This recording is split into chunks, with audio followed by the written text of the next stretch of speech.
Sea Ray has a unique woodworking and finishing shop that supplies in-house wood components for our sport yachts and yachts. The raw wood is carefully sorted in a temperature and humidity controlled environment, and each piece is checked by a quality control inspector before it can become part of a Sea Ray.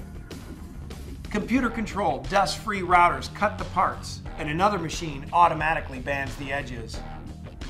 The wood gets a perfect coat of stain, which is dried in seconds by UV lights, followed by 2 coats of sealer. The parts are then coated with clear polyacrylic in a clean room atmosphere that doesn't allow dust to mar the surface. All this attention to detail gives Sea Ray a distinct advantage on our top-line boats and carries through to every boat we put on the water.